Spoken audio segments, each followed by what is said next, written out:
Hello, marriage champions. I'm Amy Morgan, the feature writer with the San Antonio Marriage Initiative. I'm here today with Dr. John Van Epp. He's a relationship expert, founder of Love Thinks, and creator of all the Love Thinks programs. John has dedicated more than 25 years to his mission of helping individuals, couples, and families have healthy relationships.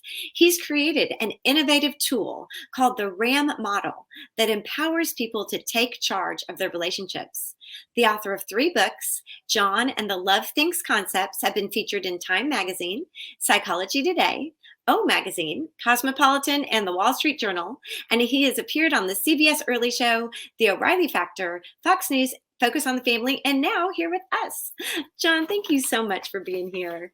Amy, it's great to be a part of your program and just have this time to share with you, really. Thank you so much. Well, we are delighted. And I would love to hear you tell us about your RAM model. It's an innovative tool that you created to use to kind of explain your philosophy and be able to apply it in your ministry. You know, it really goes back to, this will age me, okay? So in the 1980s, I was actually working in my graduate studies, and I had had a lot of experience with relationships. I had been a founding pastor of a church. I had actually, was married less than 10 years, had 2 young preschool kids. So that's all relational stuff. And then I transitioned when I started my PhD work into private practice and counseling ministry. And so I was doing that, and which is all relationship. And the one thing that really stood out was we didn't have a clear, concrete visual for understanding what exactly is a relationship. So our expectation is to help people, better manage, run, build, sustain on healthy relationships. And yet we're not going to really give them any kind of a clear understanding and definition of what exactly that is. So it behooved me at that time to start developing that. And that's really where it started, just as something to use with individuals and couples when I worked with them. And it kind of grew out of that into being something that I use in my counseling practice on a regular basis, part of what I taught when I taught graduate studies in a seminary, and then implemented it in the mid-90s into relationship programs, because it became, like you said, such a positive, easy to use tool for an individual, for a couple, in almost every type of relationship, to be able to not only visualize where they are, we call it a GPS, a relationship GPS system. I can know my location, like where am I in this relationship? And then from there, I can kind of chart out or route out where I want to go and how to get there. And so I'll explain the model real fast for you. It's right behind me, so I'll kind of spin around. And if you can still hear me, it basically says a relationship is a connection between you and another person. And here are the major connectors, or we call them dynamic bonds, which draw you into some kind of a, quote, relationship. So bond number 1 is how I know you. And obviously you'll kind of see just intuitively that each of these has levels. So I can know somebody very little to know somebody a lot. And you'll also kind of intuitively project onto this that it can be a two-way street. Amy, I can know you at one level, but you can know me at another level. It doesn't necessarily mean. So a relationship is between 2 or more people, and each one can kind of chart out where I am and where I think you are in these 5 areas. So knowing somebody is a little more, like you might say, about the facts, the actualities of their life. What do you really know about them? And that's different than what you trust about them, but that is equally a dynamic bond in all of our relationships. So trust is taking what I know, organizing it with some bias. What do I think about what I know about you? Do I like it? Do I feel good about it? What is my feeling about what I know? That becomes a trust image. So I know certain things about Amy, but then I organize them in my mind to be somewhat of a portrait or a profile of who I believe you to be. And that belief, that trust image in my mind, produces feelings to one extent or another of how much confidence I have, security, kind of how vulnerable I can be, what I can actually share about myself. All of that has to do with trust, which is different than the facts of what you know. The third, if you think of reliance, think of it a little more like an exchange, how I depend on you and how you depend on me. So what do I do for you? It's more of a how we go about meeting wants and needs in a relationship. So if it's a work relationship, I might have a coworker that I know really well. I don't believe them to do a good job, so I got to work with them, but I don't have a high trust, but I have to really depend on them. So, projects get passed from me to this coworker, and I'm like, oh my gosh, I better really. So I become, I feel at risk. I feel my lack of confidence creates an anxiety, and that becomes, that kind of imbalance between the three becomes a source of kind of some difficulties in my relationship. But you can maybe differentiate between know, trust, and rely. When you think of reliance as what you do for somebody, what they do for you, how much you depend on them, meet needs, wants, kind of an exchange. Commitment, on the other hand. Now, commitment is more like, if I spin over here, this is like your investment. How much of a priority, how important the relationship is, what kind of sacrifices you make for it. And then you might say touch is anything from just, a fist bump to a handshake to somebody's really hurting and you put your arm around them. It can be affection. It can be friendly. It could be flirtatious touch. And obviously can go all the way into a sexual realm, maybe sexual touch. That whole huge realm of touch, we know from really all of the sciences, from the biological sciences, brain science, from social sciences, from relationship sciences, all aspects of touch create a sense of bond.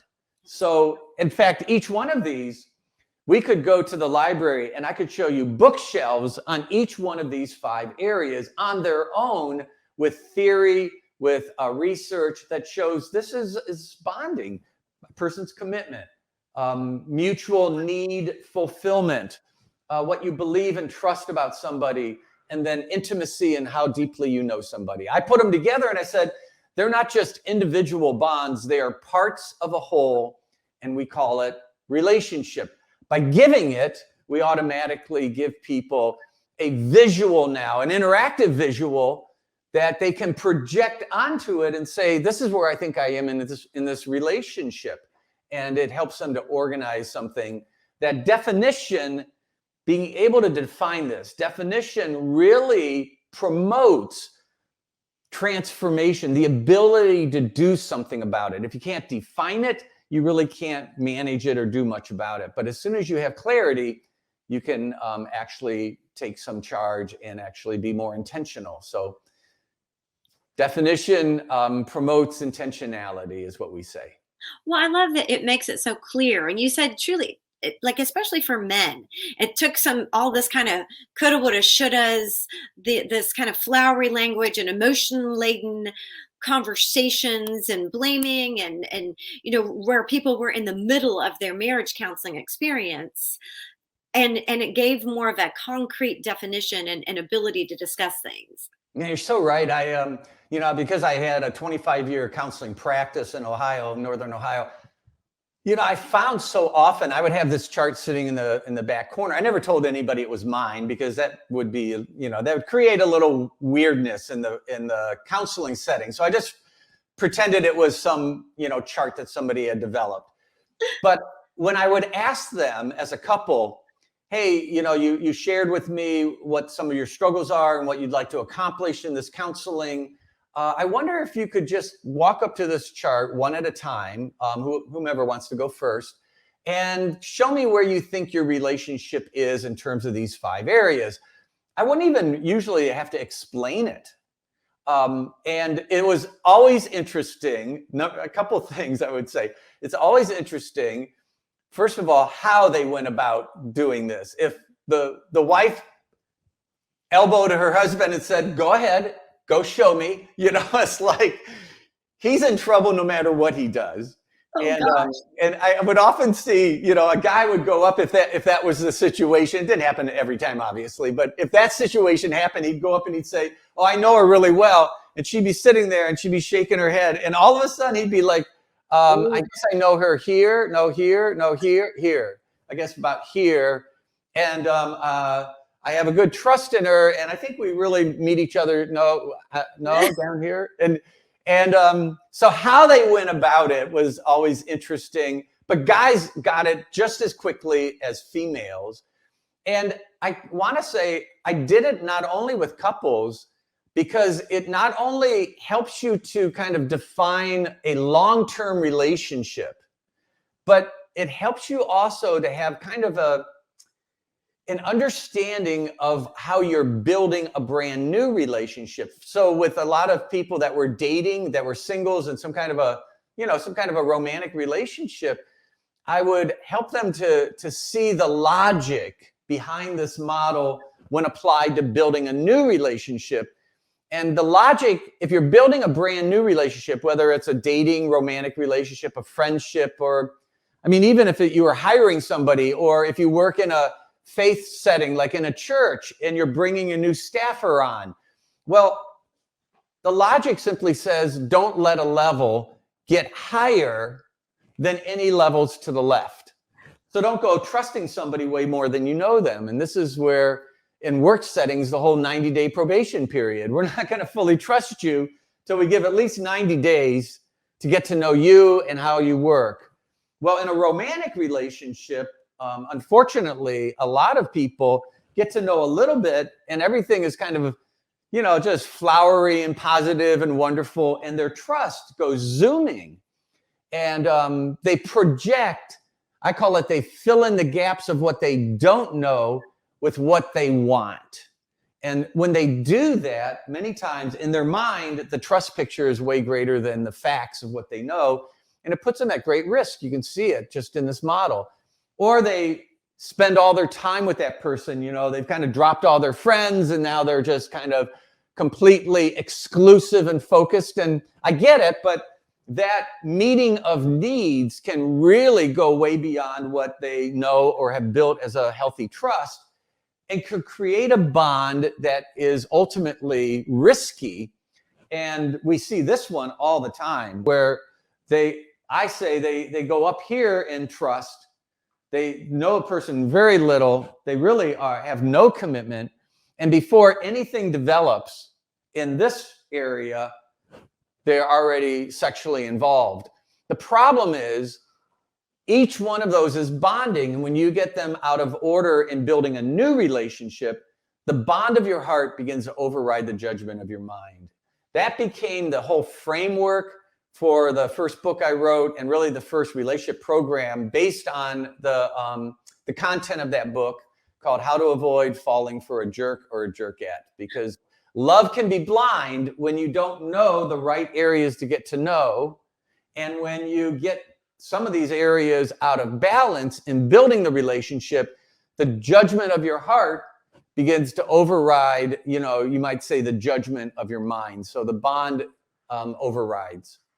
I love that you brought up your book because I love that title. And I know you've had experience not just with the book, but then taking the material from your book that you explained and you used it. You talked to youth groups and you used it with uh, even secular groups in the California area. You've trained people to use it. Can you give us a little, some application steps with that? Yeah, you know, I wrote the content in the mid 90s.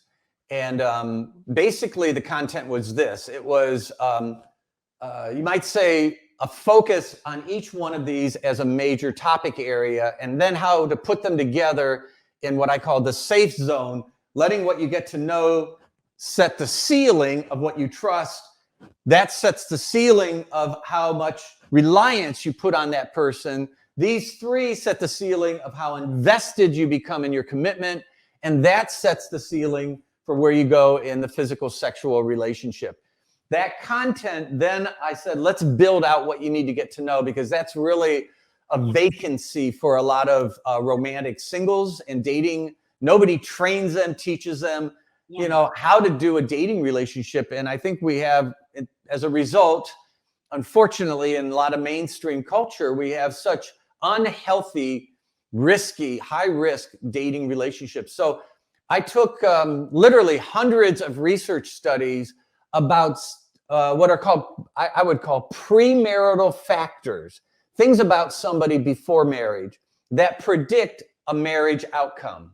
Yeah. So we want a marriage outcome of somebody that is good in a relationship. They're loving, they're trustworthy, they don't cheat, things like that. So there's literally hundreds of research studies, but I didn't find anybody that really cataloged them. So I cataloged them into 5 major areas. I call them windows that you can look through. You can ask questions to somebody, get to know this particular area, these 5 areas, and they're windows to really help you to see the heart and the character and the soul of this person, as well as, you might say, almost like a crystal ball. They're windows to peer into the future and predict what they'll really be like.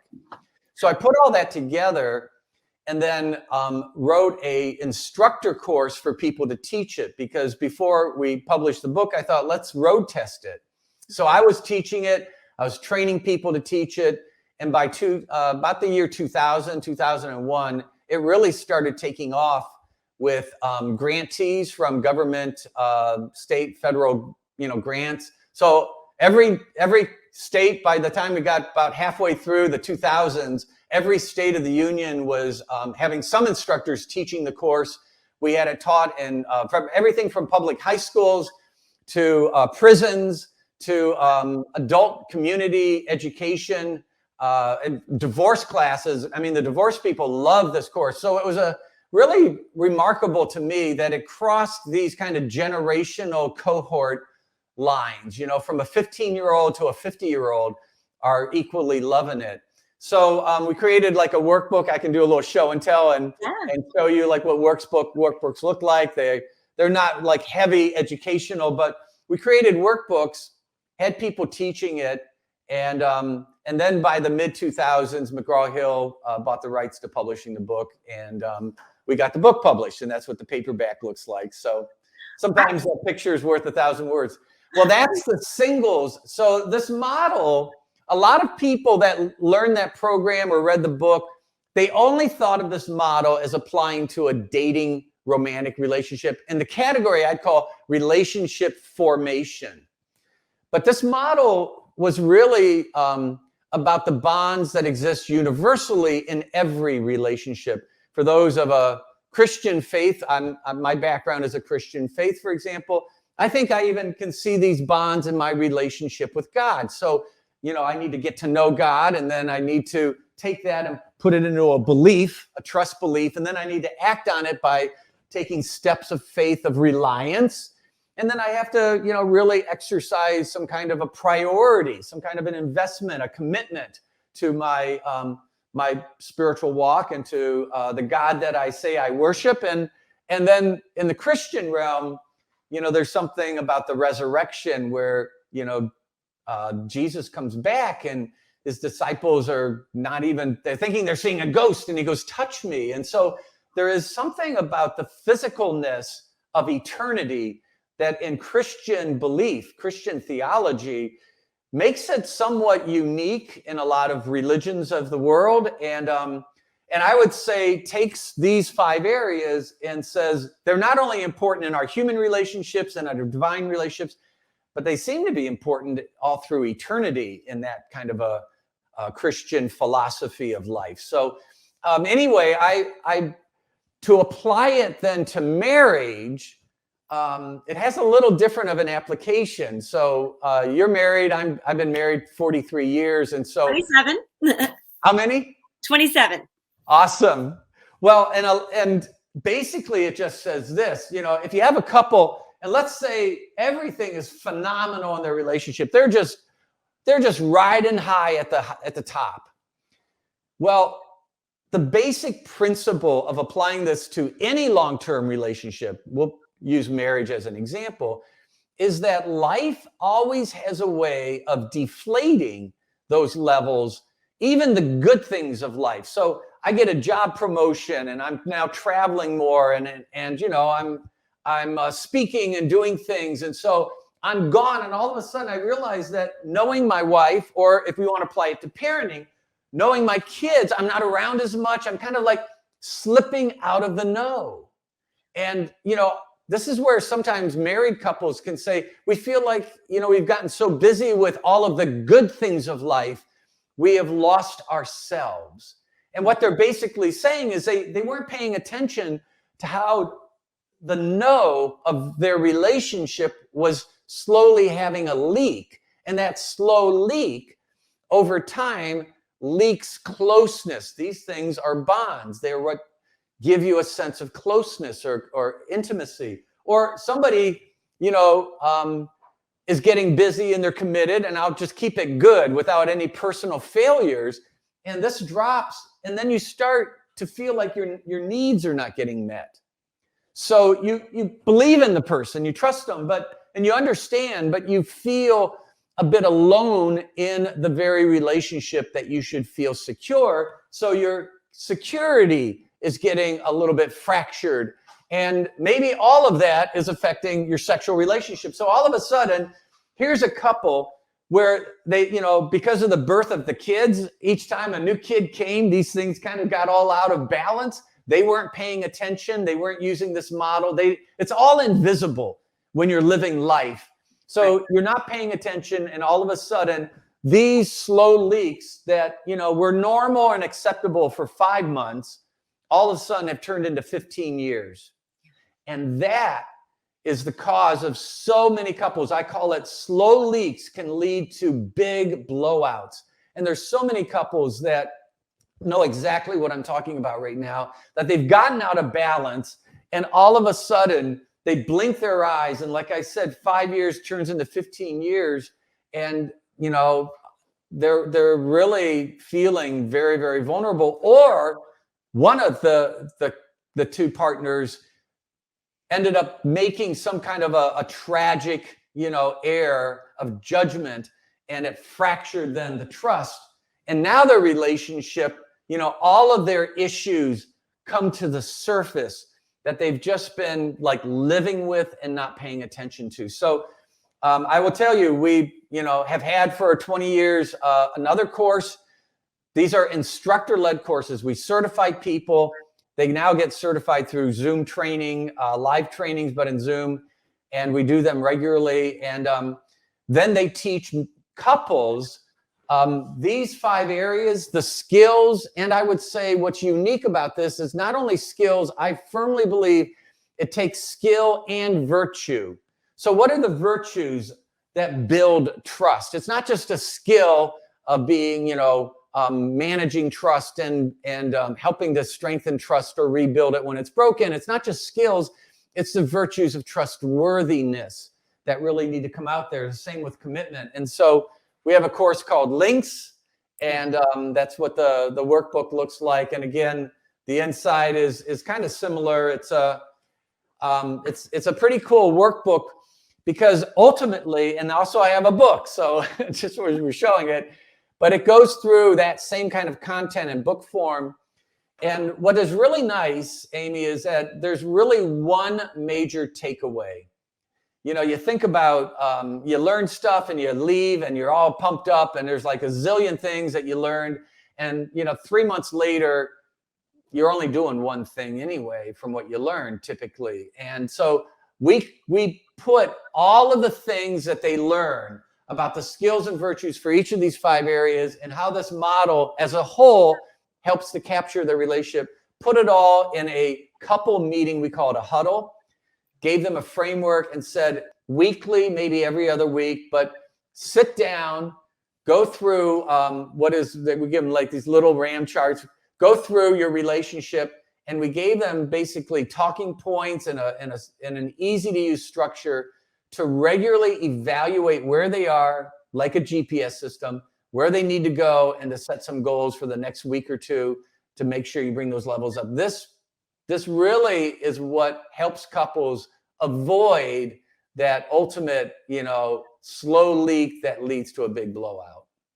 John, tell us how people can get in touch with you at Love Thinks, because you have a whole organization that has all of these things, and you work there with your daughter, right? She also has her I PhD. do. I do. Morgan, her last name is Cutlip, and she's also PhD in counseling psych. And together we do lots and lots of work. And we actually have 3 websites, so I'll tell you all 3.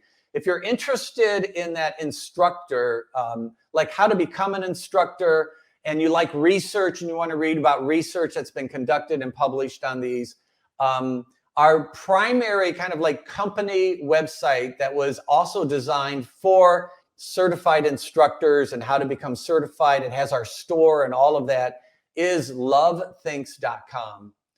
But we also wanted to create versions that can be used just at couples or singles at home. So we created a video version of the singles course, and we created a video-based, version for the couples course.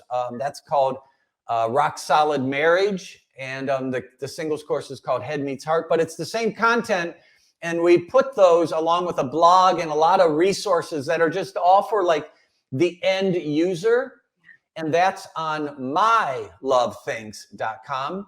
And that's also the name of Morgan's Instagram. She puts out phenomenal information, has over 110,000 followers right now, has only been doing it for a few years, but really has had a lot of her little video reels that she does, puts phenomenal content for free. You can follow her for free. Just go on Instagram, put My Love Thinks and start following her, but has reels that's gone to 6-7 million in terms of views. So she's really doing a phenomenal job working right now. She's working on a book that will probably be published in about a year. So we've had a lot of wonderful things that have just continued to grow and open up. And I do want to say, so that's mylovethinks.com.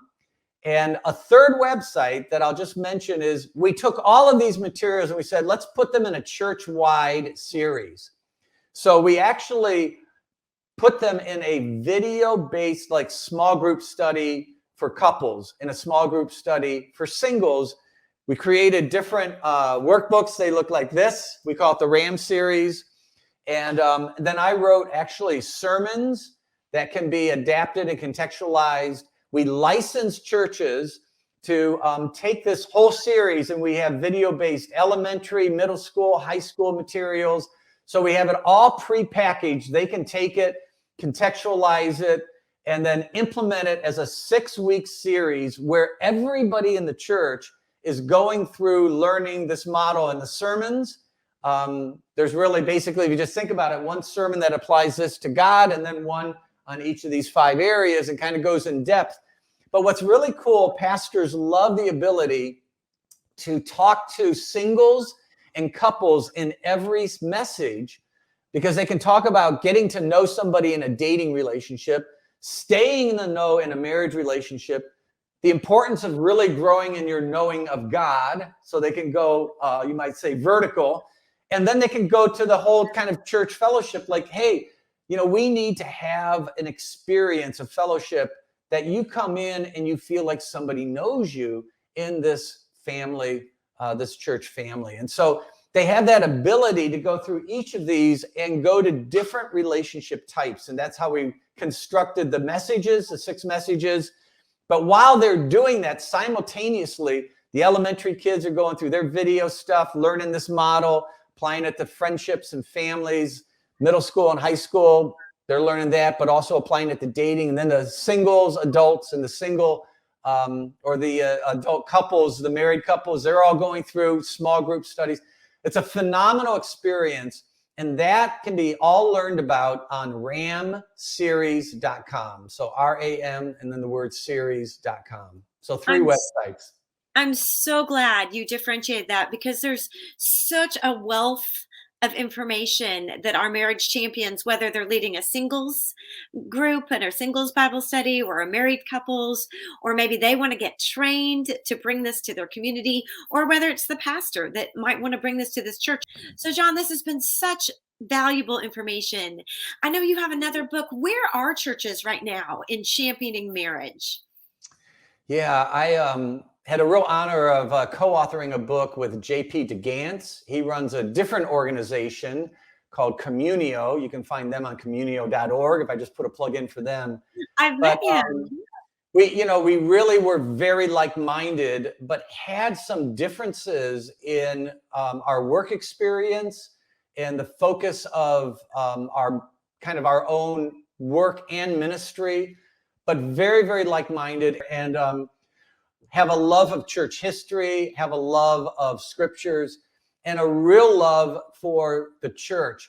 But JP really, before 2019, from around 15, 16, for about 3 years, did these beta studies, worked with the Barna Group, hired them, got funding, hired them, also worked with another marketing organization called the Right Brain People, and gathered all of this data about what's exactly going on in the church world, both Protestant and Catholic, evangelicals, mainline denominations. What's going on in there in terms of marriage ministry and outreach outside of the campus to the community with any kind of marriage programming. All right. Well, here's a few things. All of that went into a book, as well as I had chapters that we both had different chapters that we kind of majored. And then, if I majored on a chapter, he minored on it. If he majored on a chapter, I minored on it. And then we had a few chapters that we just both really totally collaborated 100% together. And I had some chapters on kind of like what's been going on in mainstream culture in terms of the breakdown of marriage and the breakdown of dating and the real unhealthiness that has trickled in and why we are where we are right now. And so that's like the first section of the book. It's called The Decoupling of Marriage, and how sex has been decoupled outside of marriage, and not just sex, but also parenting, so that people are having kids and raising kids outside of a marriage unit, and also partnering. Hey, let's just live together and not worry about getting married. And the partnering, the parenting, and the sex, as that became decoupled and understood and viewed as just being its own independent kind of relationship practice, that really began to break down and minimize any of the importance of marriage. But it also opened the door to very fragile relationships that had much higher breakup rates, had way greater harm to the children that were being raised in those settings. And I'm talking macro. I'm not talking about any one individual. You always find a champion, right, in any kind of a hardship. But if we're just talking about our society, huge, huge problem. That first section then led to, okay, what exactly does healthy relationship look like? I actually talk about relationship bonds with my relationship attachment model. I talk about relationship virtues, and we talk about relationship skills, and how those three areas need to really be taught to effectively help people build and sustain healthy relationships: bonds, skills, and virtues. What we begin then, as we're moving into the third section, which is, okay, what's really going on with the churches and how well are they doing all of this? What we found is, like, number one, churches, they speak highly of marriage, but they really don't teach skills. Right. So we found very few churches actually stepping into the space of helping people develop good skills. They can talk about the virtue, but they don't help people to know. I say they teach the ought-tos without the how-tos. Yeah. And we found that not only that 3/4 of the pastors, 75%, believe they had good marriage ministry, but only a very low 20%, some like 23%, had anything that had any substance to it. So when we got into what exactly you're doing, we do like a date night on Valentine's, once a year. Well, that's not really a substantial marriage ministry. We found in all of that surveying, we found that get this, Amy, 90% of the churches have no adult singles ministry. So there's a huge problem upstream. How are we going to help marriage if we don't help them pre-marriage in that whole kind of relationship building and all of those experiences? How not to fall in love with a jerk. Yeah, exactly.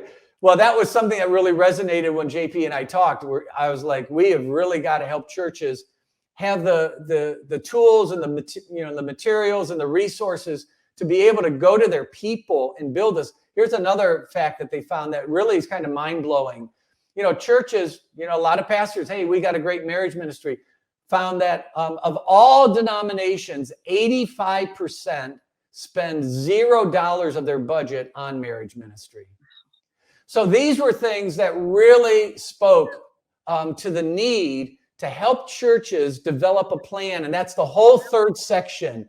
It's really based on a lot of the intellectual property of Communio. We put a lot of that in the book about how to build a solid marriage ministry that also addresses singles in your own congregation, and then how to step out into the community and build what we call a ladder to your community and help them to slowly, rung by rung, have materials, have a way of speaking to your community about what they need the most, which is how to do relationships. There's a lot of pain in people and their relationships. If you just speak to that in the community, people flock to it. And then how to move them rung by rung to really get into a more concentrated involvement of some kind of a relationship course, small group activity, something that's really going to meet their needs in a much more in-depth way. And then ultimately, how all of that is really a platform to have spiritual conversations with people and to introduce them ultimately to Jesus. And so that is all part of a pretty phenomenal book that we're really proud of.